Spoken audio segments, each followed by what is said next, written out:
the overwhelming majority of people working in early years education are female. Men make up just 2% of the workforce, despite a moderate government target of at least 6%. Why are there so few men working with this age range? And what, if anything, can be done to encourage more men to enter the profession? Boseland Green Primary School is in Bradley Stoke on the outskirts of Bristol.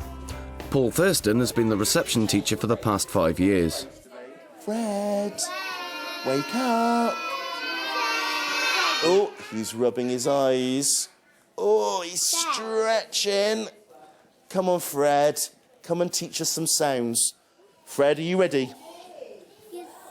What? Oh, Fred thinks these words are going to be really hard today. Do you not think they're going to be hard? I chose early years because that's the age range that I was really interested in. I was very determined in what I wanted to do, and I really wasn't going to let people change my mind.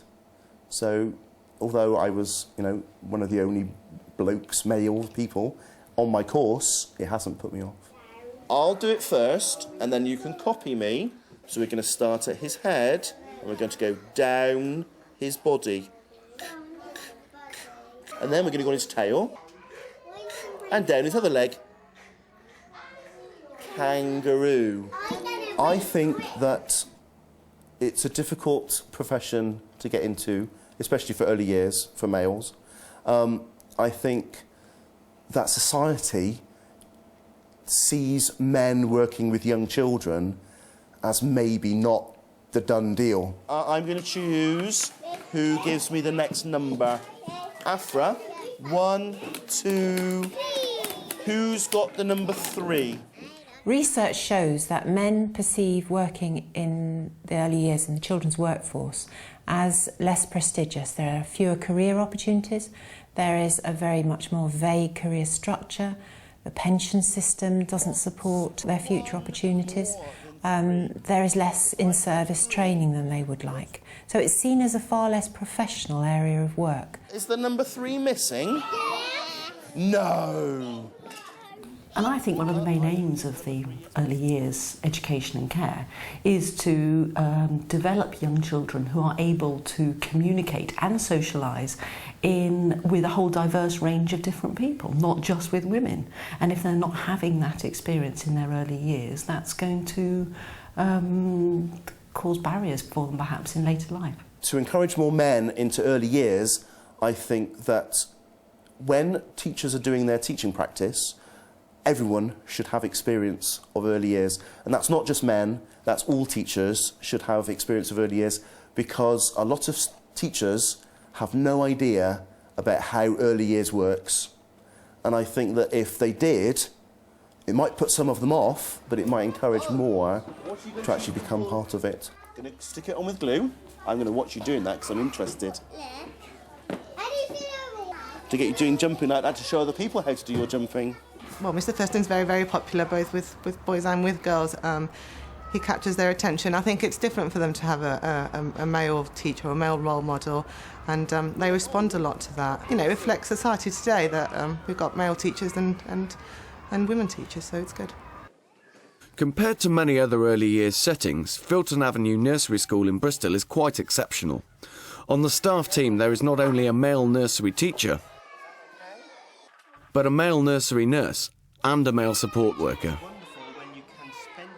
Well, I think for us here, what we're trying to do with our staff team is to make it more reflective of our local community. So it's important that we have men working here in all sorts of roles within the school. Finley's collecting some in his scoop. Where's that going, Finley? Josh, you could stand down here, look. Often, if you work in a primary school, early years can be seen as the poor relation and have lower status. But hopefully now, with the expansion in early years provision and with the development of children's centres, the profile of early years is being raised, and hopefully that will attract more men in. What's your idea? Oh, what's he doing? He's clapping. You ready? Everybody do this, do this, do this. Everybody do this, just like me. I chose to go into teaching when my first daughter was born, and I just realised how important it was, the development of children from 0 to 5. So I chose to do early years, and I've stayed in early years since I trained. You've got an idea. Put your hand up. I was in the record industry. So I was looking after customers, I was jetting all over the world, making sure they got their CDs, which was a new industry at the time, fairly new, 14 years ago. And I just thought I want to do something where I can give something back. There's some evidence that men choose to enter the children's workforce later in life, after they've pursued another career. And I think we need to look at what are the barriers to that happening, because that could be a marvellous resource to the children's workforce. Men could bring a wonderful experience of the world of work and a confidence about who they are and what they do. You see what Faria's done? She's got all these bricks there, the same shape, the long rectangles, and she's made a pile of them. Ooh, it's a bit wobbly, Faria. I think a lot of men feel that the pay is a barrier, and I remember when I was training, speaking to a parent once, who said, "Oh, as you work up the school, do you get more money?" You know, and it's seen as, it's perhaps later years and secondary is seen as more important, but it really isn't. And I've been in nursery for 14 years, and I want to stay here. It's my specialism, and I'm getting paid as much as a head of a department in a secondary school would get paid. So what have we got? Monkeys eat bananas. Monkeys eat bananas. Gavin Trump has worked as a teacher with all the primary age ranges. He is currently working as a nursery nurse. What they've been doing this afternoon. Me. Callum, where have you been playing?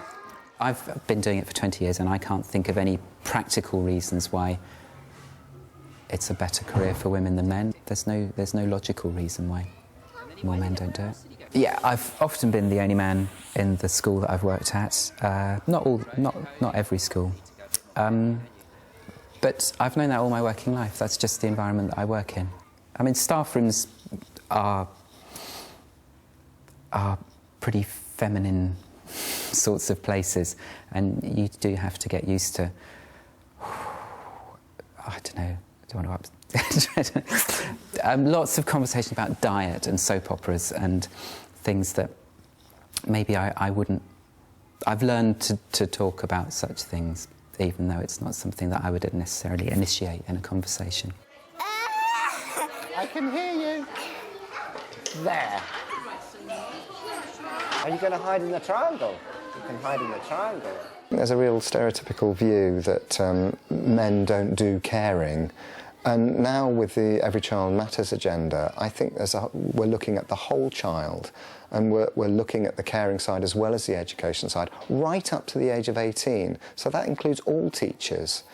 And I think for men, you know, men who don't care, I think they're missing something out. Oh. You know, it's not that they're lacking something. I think if men feel that they can't care as well as teach, then that's a problem. That one there, and that one there. The only negative experience I've had are issues around child protection. So if you're working for a setting that has systems built in place, for instance, about changing children or children that need help toileting, I did work at a setting once where I wasn't allowed to take the children to the toilet, and of course the other side of the coin of that is that it's discrimination against me. But the way the systems here are such that no children would ever be alone with one adult. So it's just not, it doesn't matter what your gender is. When I'm having to deal with certain situations, I'm very careful. I'm always very aware that I have to tell someone. So for example, if a child has wet themselves or had an accident in that way, and it's only me, then I make sure that I've told someone that that's where I'm going to go. I'm quite fortunate that the children we've had so far are quite capable of dealing with most things themselves. So I'm around to help them, and I will go into the toilets with them, but I won't go into the cubicles with them. And I'll make sure that I pass the clothes to them, and I give them bags to put things in. So I'm quite fortunate that the children I've worked with have been able to deal with things themselves. Right, come on, Smiler. I want to be able to draw a smiley face on your hand today. Some children get very emotional in the morning, and although I find it difficult at times, they need hugs. Children of this age need someone to give them that support. I do it in front of people. I never do it secretly because I don't want the children going home and saying things that can be misconstrued. So I'm always very open. I'm always very aware of who else is around, and I'm very aware of where I am when things are happening, because that would be my worst nightmare, would be that the children took something home in all innocence and the parents misconstrued what was going on. But again, the parents I've worked with have been fantastic, and they've seemed to appreciate having a male in early years. I think it's really important that we do have men working in early years, because I know that a lot of our families, they don't have their dads around at home, and there aren't maybe positive role models in their lives. I think it's really important for boys that they see men reading books, that they see men writing, and that those are cool, okay things to do. I think where we know that across the country we have problems with boys' achievement. One way is to encourage men into the children's workforce, as teachers particularly, because boys are then able to see that men value education. I have to say that one of the best things about being a primary school teacher is that you do get to work in lots of different areas. I get to do painting, I get to do cooking, I've done sewing. So actually I think I'm a role model that boys don't have to do just football and just sport, and actually they can do whatever they want to do. And I think that the fact that they see me making a fool of myself in drama and in dance and in PE means that the boys and the girls see that it's okay to have fun and to do your learning through fun. There's some wool. Sometimes people get confused that we want men in the early years workforce because we want men to rush around making aeroplane noises and pretending to, play with, trains and fighting games and all those things. Men, as we know, come in all different kinds of ways, and you get very feminine men and you get much more masculine, as you do with women. It's actually, I think, more interesting, the kind of skills, the kind of knowledge, understanding and skills that actually men bring to the workforce, that they bring into early years. And what is that? What part of the house is that?